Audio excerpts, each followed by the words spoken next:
So இந்த வீடியோவில் வந்து பார்த்தீங்கன்னா எண்டோஸ்கோபிக் ஸ்பைன் சர்ஜரி, அதாவது ஸ்லிப் டிஸ்க் சயாட்டிக்காக்கு இப்போ லேட்டஸ்ட் டெக்னாலஜி பார்த்தீங்கன்னா எண்டோஸ்கோபிக் ஸ்பைன் சர்ஜரி இருக்குது, நுண்துளை அறுவை சிகிச்சை. ஸோ அதை பற்றி ஒரு விளக்கம் தான் இந்த வீடியோவில்.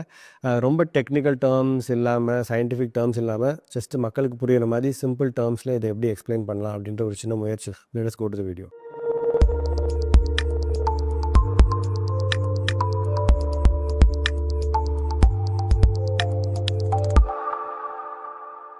வணக்கம், என்னுடைய பேர் doctor Vijayaraghavan. Endoscopic spine surgery பற்றி நான் ஏற்கனவே ஒரு வீடியோ பேசியிருந்தேன். அதை பார்த்துட்டு நிறைய பேர் வந்திருந்தாங்க, அவங்களுக்கு எண்டோஸ்கோபிக் ஸ்பைன் சர்ஜரி தேவைப்படுது அப்படின்னு சொல்லிட்டு. பெரும்பாலும் தேவைப்படலை, நிறைய பேருக்கு ஃபிசியோதெரப்பி இன்ஜெக்ஷன்ஸில் சிம்டம்ஸ் ரிலீவ் ஆச்சு. சிலருக்கு எண்டோஸ்கோபிக் ஸ்பைன் சர்ஜரி தேவைப்பட்டது. பட் அவங்க எல்லாரோடையும் கம்யூனிகேட் பண்ணும்போது எனக்கு புரிஞ்சது வந்து அவங்களுக்கு இன்னும் சில டவுட்ஸ் இருந்தது. அந்த வீடியோ பார்த்துருந்தாலும் அந்த வீடியோலேயே வந்து நான் ரொம்ப சிம்பிளாக எப்படி காமன் மேனுக்கு புரிகிற மாதிரி அதை சொல்ல ட்ரை பண்ணியிருந்தேன். பட் இருந்தாலும் சில சந்தேகங்கள் கேட்டாங்க. ஸோ இன்னும் சிம்பிளாக அதை சொல்கிறதுக்கு இந்த வீடியோவில் முயற்சி பண்ணுறேன். ஸோ எண்டோஸ்கோபிக் ஸ்பைன் சர்ஜரினா என்ன, ஒரு சிம்பிளாக ஒரே வார்த்தையில் சொல்லணுன்னா, கிட்டத்தட்ட ஒரு லைவ் ஃபுட்பால் மேட்சோ ஒரு லைவ் கிரிக்கெட் மேட்சோ நீங்கள் பார்க்குற மாதிரி. என்ன டாக்டர் சொல்கிறீங்க, சர்ஜரிக்கும் ஒரு லைவ் மேட்சுக்கும் என்ன சம்மந்தம் அப்படின்னு கேட்கலாம். ஸோ லைவ் ஒரு கிரிக்கெட் மேட்ச் அப்போ என்ன ஆகுது, நீங்கள் கிரவுண்ட்லேருந்து தூரமாக பார்க்குறதுக்கும் அதே அந்த மேட்ச் நடக்கிற இடத்துல ஒரு கேமரா வச்சுட்டு ஒரு பெரிய ஸ்க்ரீனில் பார்க்குறதுக்கும் ஒரு டிஃப்ரென்ஸ் இருக்குது. என்ன டிஃப்ரென்ஸ்? சின்ன சின்ன மைனர் சேஞ்சஸ், இல்லை ஒரு ஃபியூ செகண்ட்ஸில் நடக்கக்கூடிய சின்ன சின்ன ஈவெண்ட்ஸ்லாம் வந்து பார்த்திங்கன்னா அந்த பிக் ஸ்க்ரீனில் அந்த கேமராவில் பார்க்கும்போது, ஒரு ஸ்டம்பில் இருக்கக்கூடிய அந்த கேமராவில் பார்க்கும்போது ரொம்ப ஈஸியாக டிசைட் பண்ண முடியுது. ஒரு ரன் அவுட்டாக இருக்கட்டும், ஒரு ஃபியூ மில்லிமீட்டர்ஸில் என்ன ஆச்சு அப்படின்றத பார்த்துக்கலாம். ஸோ ரொம்ப ஃபைனர் டீட்டெயில்ஸ் உங்களுக்கு கிடைக்குது. ஸோ கிட்டத்தட்ட இதே மாதிரி தான் உங்களுடைய ஸ்லிப் டிஸ்கில் என்ன ஆகுது, எலும்புகளுக்கு நடுவில் இருக்கக்கூடிய ஜவ்வு விலகி அது பக்கத்தில் இருக்கக்கூடிய நரம்பில் அழுத்தம் கொடுக்குது. அதனால் அவங்களுக்கு சயாட்டிக்கா கால்களில் மரத்து போகும் தன்மையோ இல்லை வலியோ ஏற்படுது. ஸோ இந்த ஹோல் ப்ராசஸ் நடக்கிற அந்த ஏரியா பார்த்திங்கன்னா ஒரு 1 or 2 சென்டிமீட்டர் தான். ஸோ உங்கள் சுண்டு விரலில் ஒரு பாதி சைஸ் தான் இருக்குன்னு வச்சுக்கோங்களேன். அந்த சின்ன இடத்துக்குள்ளே தான் வந்து பார்த்திங்கன்னா அந்த டிஸ்க்கும் இருக்குது, நரம்பும் இருக்குது, எலும்புகளும் இருக்குது. இதுக்கு நடுவில் தான் வந்து நம்ம நேக்கடையில் பார்த்து அந்த ஓப்பன் சர்ஜரியில் பண்ணுறோம்.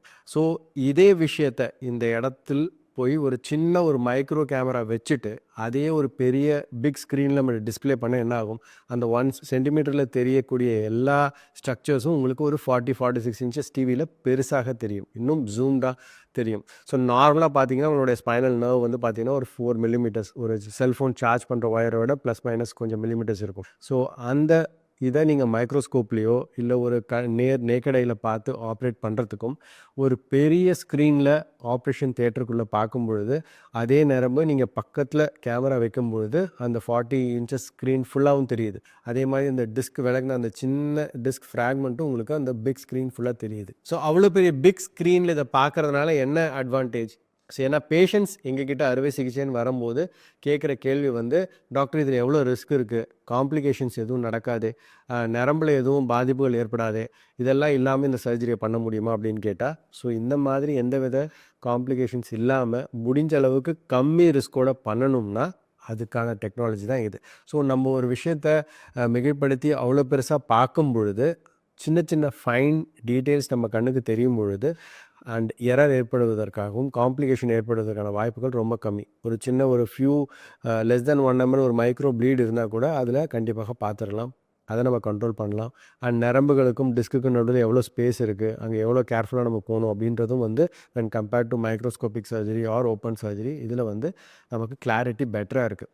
இன்னொரு விஷயம், அந்த டிவி ஸ்க்ரீனை வந்து அந்த மருத்துவர் மட்டும் பார்ப்பதில்லை, அந்த மருத்துவரோட சக மருத்துவர், அந்த ஆப்ரேட்டிவ் டீம் எல்லாமே அந்த டிவி ஸ்க்ரீனில் பார்த்துட்டு இந்த அறுவை சிகிச்சை செய்கிறதுனால இன்னும் கோஆர்டினேட்டடாக பண்ண முடியுது.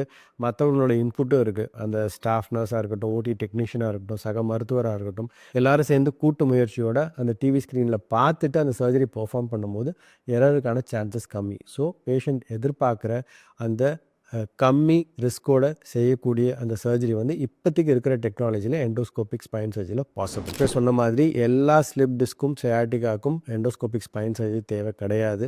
நான் பழைய வீடியோஸில் சொன்ன மாதிரி 90% ஆஃப் த டைம் உங்களுக்கு ஃபிசியோதெரப்பி மூலமாகவோ ஒரு சிலருக்கு இன்ஜெக்ஷன்ஸ் மூலமாகவோ சரியாகிவிடும்.